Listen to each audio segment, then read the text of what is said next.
मुजफ्फरनगर के थाना भोपा पुलिस ने रविवार रात गंग नहर पर चेकिंग के दौरान 14 शातिर हथियार तस्करों को मुठभेड़ के बाद गिरफ्तार किया। तस्करों के पास से 5 पिस्तौल .32 bore, 1 pistol 9 mm, 1 revolver, 5 तमंचे, 1 Muscat, 1 बंदूक, 12 बोर, 30 कारतूस, 2 खोखे, 1 महिंद्रा थार, 3 मोटरसाइकिल और 46,000 रुपए नकद बरामद हुए। पूछताछ में फिरोज अंसारी ने बताया कि उनका संगठित गिरोह बिहार और अन्य जगहों से अवैध हथियार लाकर मुजफ्फरनगर व आसपास सप्लाई करता था। एसएसपी संजय कुमार वर्मा ने पुलिस टीम को 25,000 रुपए के पुरस्कार से सम्मानित किया। देखिए, अभी तक जो पूछताछ की गई है इनसे, तो पूछताछ में ये पाया गया है कि ये लोग अभी आगामी जो ग्राम प्रधान का इलेक्शन होने वाला है, साथ ही साथ अपराधियों की गतिविधि में सहयोग करने के लिए इस तरह का ये अपराध कर रहे थे। और इसमें जो पूछताछ की गई है, ये मुंगेर से ये लाते हैं और लगभग 20 से 25,000 रुपए में लाते हैं और 45 से 50,000 और कुछ जो बहुत अच्छे रिफाइंड है वो लगभग 75 से 1 लाख रुपए में भी ये बेचने का काम करते हैं तथा आर्थिक लाभ करते हैं। इस पर गैंगस्टर की कार्रवाई भी सुनिश्चित की जाएगी। निश्चित तौर से मैं आपको अवगत करा सकता हूं कि इसके लिंकेज, फॉरवर्ड और बैकवर्ड लिंकेजेस निश्चित तौर से तलाश कर रही है पुलिस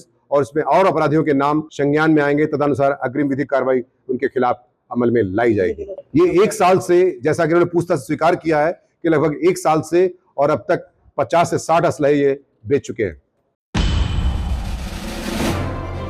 मुजफ्फरनगर में डीएम उमेश मिश्रा और एसएसपी संजय कुमार वर्मा ने संयुक्त प्रेस वार्ता में अफवाहों पर अंकुश लगाने की अपील की। डीएम ने बिना अनुमति ड्रोन उड़ाने वालों को कड़ी चेतावनी दी। कहा कि ड्रोन जब्त कर कानूनी कार्रवाई होगी। ग्राम सुरक्षा समितियों से तुरंत सूचना साझा करने को कहा। एसएसपी ने बताया कि अफवाह फैलाने वालों के खिलाफ 2 अभियोग दर्ज किए गए, 3 लोग गिरफ्तार हुए और 20 अन्य की पहचान की गई है। गैंगस्टर एक्ट के तहत कार्रवाई होगी। डायल 112 की गाड़ियों से अनाउंसमेंट और संवेदनशील क्षेत्रों में हिडन कैमरे लगाए जा रहे हैं।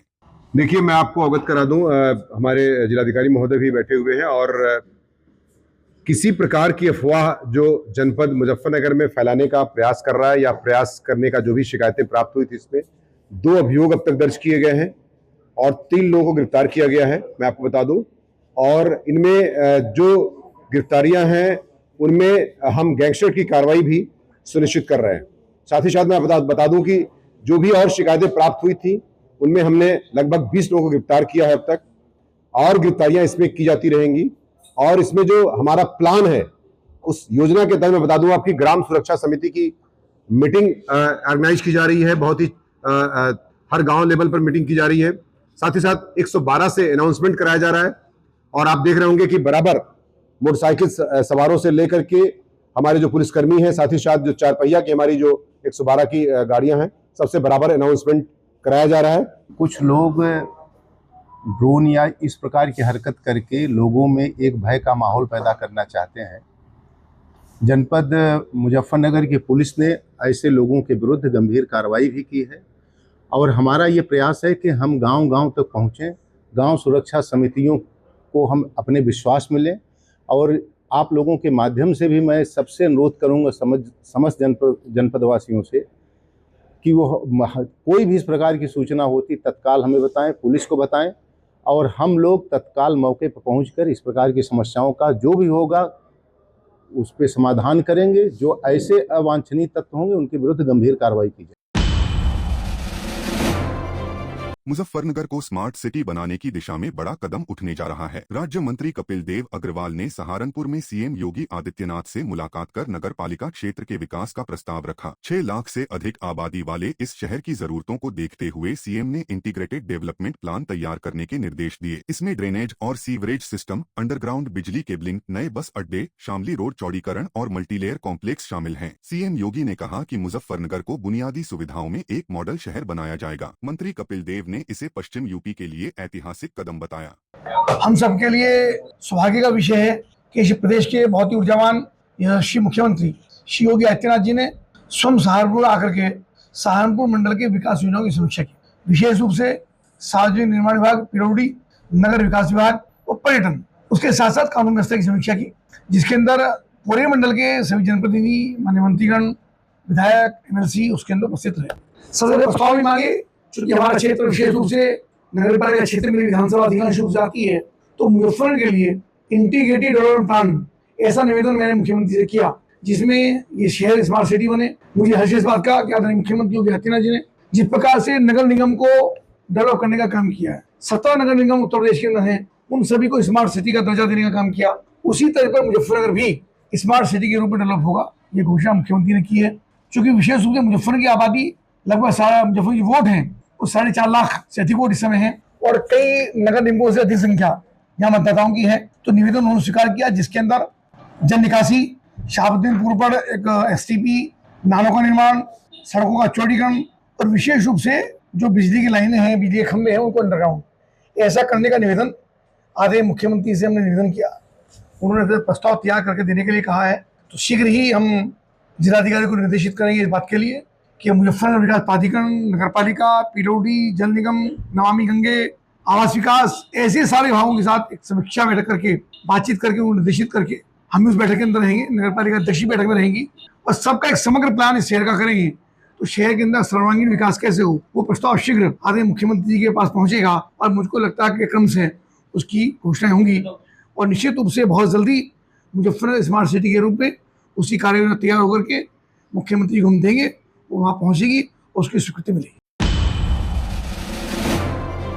मुजफ्फरनगर में भारतीय किसान यूनियन अराजनैतिक ने जिलाधिकारी कार्यालय पर प्रदर्शन कर दिल्ली देहरादून राष्ट्रीय राजमार्ग 709B पर राजपुर छाजपुर से करौदा महाजन तक सर्विस रोड निर्माण की मांग उठाई। फुगाना, डूंगर, खेड़ा मस्तान सहित 10 गांवों के सैकड़ों किसानों ने प्रदर्शन में हिस्सा लिया। ग्रामीणों का कहना है कि सर्विस रोड से क्षेत्र औद्योगिक और खाद्य प्रसंस्करण का हब बन सकता है। राष्ट्रीय प्रवक्ता धर्मेंद्र मलिक ने बताया कि यह मार्ग अंतर्राज्यीय और जनपदीय महत्व का है जो मेरठ और पानीपत को जोड़ता है। किसानों ने दोहरे मापदंड का आरोप लगाते हुए शीघ्र कार्रवाई की मांग की। डीएम ने राष्ट्रीय राजमार्ग प्राधिकरण से पत्राचार का आश्वासन दिया। देखिए यहाँ पे आज जो है 3-4-5 गांव के लोग यहाँ पे पहुंचे हैं। राजपुर, छाजपुर, डूंगर, करौदा महाजन, फुगाना, खेड़ा मस्तान इनकी और जोगिया खेड़ा, इनकी मांग ये है कि जो दिल्ली देहरादून है, दिल्ली देहरादून मार्ग पे जो चेनेज संख्या 49 है, 49 से 58 तक सर्विस रोड के निर्माण की लोगों की मांग है। क्योंकि जो दिल्ली देहरादून हाईवे है उसका क्षेत्र को लाभ जब होगा जब वहां पे सर्विस रोड निकाल के करौदा महाजन में लिंक किया जाएगा। उससे लिंक करने से वहां पे उद्योग बढ़ेगा और जो क्षेत्र के लोग हैं राजपुर छाजपुर जो कांदला मार्ग है वो एक अंतरराज्यीय मार्ग है, भले ही वो कागज में अंतर जनपदीय हो, लेकिन वो सड़क जो है जब कांदला से निकल के कैराना और कैराने से पानीपत को जोड़ती है, तो अगर वहां पे सर्विस रोड बनती है तो 30 किलोमीटर में के जो अंतर है घूम के आने का वो 8 किलोमीटर में तय होगा।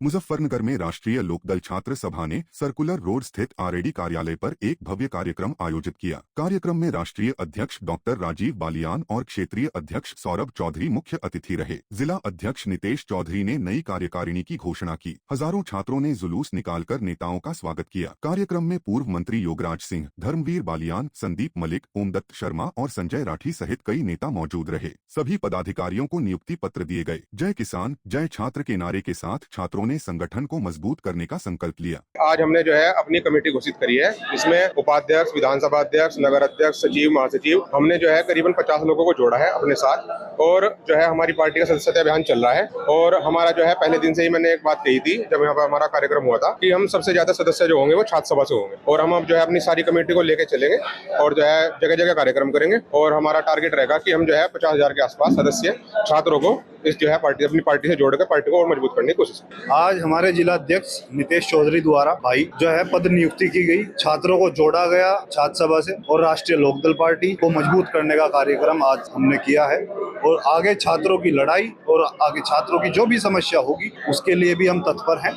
और भाई नितेश चौधरी को एक बड़ी जिम्मेदारी यहाँ पार्टी में मिली है, तो आज इन्होंने दिखाया भी है कि ये उस चीज के लिए समर्थ है और उसमें ये कार्यरत है। धन्यवाद। आज का जो एक कार्यक्रम था ये राष्ट्रीय लोकदल छात्र सभा की ओर से आयोजित कार्यक्रम था। इसमें हमने जो है हमारा लक्ष्य है कि ज़्यादा से ज़्यादा संख्या में राष्ट्रीय लोकदल से युवा और छात्रों को जोड़ा जाए। आज यहाँ तकरीबन हजारों छात्र इकट्ठा हुए और सभी ने जो है पार्टी की सदस्यता भी ग्रहण की है। इस अवसर पर जो है हमारे कुछ जिम्मेदार साथी हैं जिनको नियुक्ति पत्र दिए गए हैं। आज हमारी पार्टी के छात्र सभा के अध्यक्ष नितेश चौधरी जी की कमेटी का विस्तार था, जिसके लिए हमारे जनपद में हमारी पार्टी के छात्र सभा के राष्ट्रीय अध्यक्ष भाई राजीव चौधरी जी और क्षेत्रीय अध्यक्ष हसनापुर क्षेत्र छात्र सभा भाई सौरभ चौधरी जी ने आकर उस कमेटी का विस्तार किया और जितने भी हमारे जनपद के छात्र सभा के पदाधिकारी थे उनको मनोनयन पत्र देकर उनको सम्मानित करने का काम किया। मुजफ्फरनगर के वर्मा पार्क में जनपद जाट महासभा की बैठक चौधरी चरण सिंह भवन में हुई। इसमें दहेज प्रथा, कन्या भ्रूण हत्या, नशे की लत और मृत्यु भोज जैसी कुरीतियों को खत्म करने पर चर्चा हुई। बैठक में 28 सितंबर 2025 को मेधावी छात्र छात्राओं के लिए अलंकरण समारोह आयोजित करने का निर्णय लिया गया। अध्यक्ष धर्मवीर बालियान ने बताया कि यूपी बोर्ड में हाई स्कूल के 80% और इंटरमीडिएट के 75%, सीबीएसई व आईसीएसई में हाई स्कूल के 90% और इंटरमीडिएट के 85% से अधिक अंक पाने वाले छात्र छात्राओं को सम्मानित किया जाएगा। प्रतियोगी परीक्षाओं में उत्कृष्ट प्रदर्शन करने वालों को भी पुरस्कृत किया जाएगा। मुद्दा था, हम हर वर्ष बच्चों को सम्मानित करने का काम करती है जाट महासभा। उसी पे चर्चा के लिए कार्यकारिणी की मीटिंग थी, सभी के सुझाव लिए गए और कार्यक्रम को सुंदर ढंग से कैसे किया जाए उस पर विचार विमर्श किया। तो इसमें हमने 28 सितंबर की डेट फाइनल करी है, दिन रविवार है। हमारा मुद्दा समाज में फैली कुरीतियों को लेकर भी है, नशाखोरी है, दहेज प्रथा है या मृत्यु भोज है, उन विषयों पर भी हमने बैठ करके चर्चा की। उसमें परसेंटेज भी हाई स्कूल यूपी बोर्ड की 80% रखी गई है और inter UP board 75%, high school CBSE और आईसीएसई बोर्ड 90% और इंटरमीडिएट सीबीएसई और आईसीएसई 85% रखा गया है। सब बच्चों को हम सम्मानित करते हैं 25 साल से, जो खिलाड़ी और अच्छे जिन्होंने अंक प्राप्त किए। जो बच्चे नहीं आ पाते, इंटर के दूर दराज कहीं एडमिशन ले लेते हैं, उनके गार्जियनों को हम वो दे देते हैं सब कागज और मोमेंटो दे देते हैं। बच्चों को सम्मानित कर रहे हैं, खिलाड़ियों को, और शिक्षा के क्षेत्र में ब्लॉक स्तर पर उनको हम कलेक्शन किया जाएगा, उनके सर्टिफिकेटों को और उनके जो भी डॉक्यूमेंट्स है सब किया जाएगा। मुजफ्फरनगर में बीजेपी कार्यकर्ताओं और हिंदूवादी कार्यकर्ताओं ने जिलाधिकारी कार्यालय पहुंचकर गृहमंत्री के नाम ज्ञापन सौंपा। पूर्व कांग्रेस सरकार पर हिंदुओं को निशाना बनाने और भगवा आतंकी कहने का आरोप लगाया गया। हिंदूवादी नेता राजेश गोयल ने 2008 में आतंकी गतिविधियों को बढ़ावा देने का दावा किया। कथवाचक अजय कृष्ण ने प्रज्ञा ठाकुर को आतंकी बताने की कोशिश का विरोध किया और सोनिया व राहुल गांधी पर तीखा हमला बोला। ज्ञापन में हेमंत करकरे को दिए अशोक चक्र को वापस लेने और कठोर कानूनी कार्रवाई की मांग की गई। मामला ये है कि जो भारतवर्ष में, भारत देश के अंदर आरएसएस के जो प्रमुख हैं हमारे आदरणीय पूजनीय मोहन भागवत जी, उन तक को मारने का प्रयत्न इन लोगों ने किया, जो पूर्व सरकार है उसने किया, और प्रज्ञा जी को बाउंड किया कि तुम्हें उनका नाम लेना है। उसमें और भी शख्सियतें हैं, हमारे योगी जी भी हैं, हमारे जो है माननीय प्रधानमंत्री नरेंद्र मोदी जी भी हैं। इन तीनों को फंसाने के लिए, इन तीनों को नाम लिवाने के लिए प्रज्ञा ठाकुर जी को उन्होंने टॉर्चर किया। ये उनका सबसे बड़ा मतलब बुरा कदम था, एक गंदी सोच का नतीजा था। ये मामला है 2008 मालेगांव से जुड़ा हुआ, जहां एक साजिशन हमला हुआ और उसमें 6 मुस्लिम लोगों की हत्या हुई। वहाँ से ये मामले की शुरुआत हुई। हम लोग क्यों आए हैं? क्योंकि अभी 4 दिन पहले जो सुप्रीम कोर्ट ने फैसला दिया है, बहुत सही फैसला दिया है, राष्ट्रहित में फैसला दिया है, हमें उस चक्कर में यहाँ आना पड़ा। मुजफ्फरनगर जिला कलेक्ट्रेट में अधिवक्ताओं ने पश्चिमी उत्तर प्रदेश में हाई कोर्ट बेंच की मांग को लेकर जोरदार प्रदर्शन किया। उन्होंने जिलाधिकारी कार्यालय पर नारेबाजी कर प्रधानमंत्री नरेंद्र मोदी के नाम ज्ञापन सौंपा। अधिवक्ताओं ने चेतावनी दी कि यदि पश्चिमी उत्तर प्रदेश में हाई कोर्ट बेंच का जल्द निर्णय नहीं हुआ तो बड़ा आंदोलन होगा। अधिवक्ताओं का कहना है कि पश्चिमी यूपी की 7.5 करोड़ आबादी को इलाहाबाद हाई कोर्ट की 700 किलोमीटर दूरी के कारण न्यायिक उपेक्षा झेलनी पड़ रही है। अधिवक्ताओं ने महाराष्ट्र के कोल्हापुर में हाई कोर्ट बेंच की स्वीकृति का उदाहरण देकर अपनी मांग को जायज ठहराया। अधिवक्ता जो है पश्चिम उत्तर प्रदेश का लगभग पिछले 40-42 साल से आंदोलनरत है, लेकिन कोई भी पश्चिम उत्तर प्रदेश में हाईकोर्ट बेंच अभी तक नहीं दी गई है। अभी 2-3 दिन पहले महाराष्ट्र में कोल्हापुर में 1,64,000 की जनसंख्या पर एक बेंच दे दी गई है, जबकि पश्चिम उत्तर प्रदेश में लगभग 7.5 करोड़ की जनसंख्या है। यहाँ पर बेंच की बहुत आवश्यकता है, लेकिन बेंच नहीं दी गई है। हाई कोर्ट यहाँ से लगभग 700-750 किलोमीटर दूर है, जबकि अन्य जो प्रदेश हैं उनकी हाई कोर्ट यहाँ से 200 से 300 किलोमीटर के बीच में है। इसलिए अधिवक्ता जो है आंदोलनरत है और हमारी संघर्ष समिति द्वारा घोषणा की गई है। बस कुछ राजनीतिक कारण है, सरकार तो तैयार है सैद्धांतिक रूप से, लेकिन कुछ मजबूरियां हैं, राजनीतिक मजबूरियां हैं, उनकी वजह से नहीं हो रही है। लेकिन अब हम हाईकोर्ट बेंच के लिए पूरा संघर्ष करेंगे और इसे लेकर ही रहेंगे। छत्तीसगढ़ सरकार आज से बने खाबो बने रहिबो अभियान की शुरुआत कर रही है, जिसका उद्देश्य आम जनता को सुरक्षित, स्वच्छ और स्वास्थ्यवर्धक खानपान के प्रति जागरूक करना है। यह अभियान 4 अगस्त से 6 अगस्त तक पूरे प्रदेश के 33 जिलों में चलाया जाएगा। कार्यक्रम का आयोजन खाद्य एवं औषधि प्रशासन विभाग तथा लोक स्वास्थ्य एवं परिवार कल्याण मंत्रालय द्वारा संयुक्त रूप से किया जा रहा है। इस अभियान की जानकारी देते हुए छत्तीसगढ़ सरकार में मंत्री श्याम बिहारी जायसवाल ने कहा कि छत्तीसगढ़ के लोगों के लिए बेहतर स्वास्थ्य सुविधाएं सुनिश्चित करने के लिए हम इस अभियान की शुरुआत कर रहे हैं। अभियान के दौरान होटल, ढाबा, रेस्टोरेंट, कैंटीन आदि को FSSAI के दिशा निर्देशों की जानकारी दी जाएगी, जिससे वे भोजन को अधिक सुरक्षित और स्वच्छ तरीके से तैयार और परोस सकें। छत्तीसगढ़ के लोगों का सेहत बेहतर रह सके और अंतिम पंक्ति में बैठे व्यक्ति को स्वास्थ्य सुविधाएं मिल सके और स्वास्थ्य के साथ साथ जो वेलनेस है वो भी बरकरार रह सके, उसको लेकर आज बने खाबो बने रहिबो ये अभियान की शुभारंभ हम लोग किए हैं, जिसमें 8 ऐसे चलित प्रयोगशाला के साथ लोग चलकर एक जन जागरूकता भी करेंगे और खाद्य पदार्थों की जांच भी करेंगे, ताकि छोटे व्यापारी से लेकर छोटे होटल वाले, ठेले वाले, खुमचे वाले और फिर जो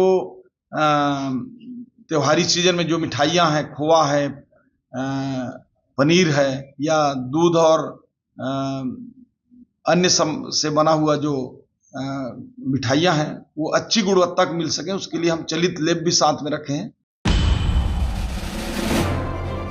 चंदौली के सकलडीहा, हसनपुर गांव और अन्य तहसीलों में गंगा नदी ने विकराल रूप धारण कर लिया है। नदी के पास बने घर, मंदिर और दुकान सब पानी में डूब चुके हैं। इलाके का दौरा करने के बाद सकलडीहा के उप जिलाधिकारी कुंदन राज ने मीडिया से बातचीत में बताया कि सकलडीहा में कुल 441 गांव है, जहां पर हमने 12 बाढ़ चौकी बनाई है। साथ ही राहत और बचाव के लिए भी टीमें तैनात की गई हैं, जहां सभी के भोजन, जवा, बच्चों के लिए शिक्षा और जानवरों के लिए चारा की उचित व्यवस्था की गई है। उप जिलाधिकारी ने यह भी बताया कि आने वाले 2 दिनों में पानी का स्तर और बढ़ने का अनुमान है, लेकिन 2 दिनों बाद पानी का स्तर कम होगा। हमारी सकलडीहा तहसील में 441 राजस्व गांव हैं, जिसके सापेक्ष हमने 12 बाढ़ चौकियां बना रखी है।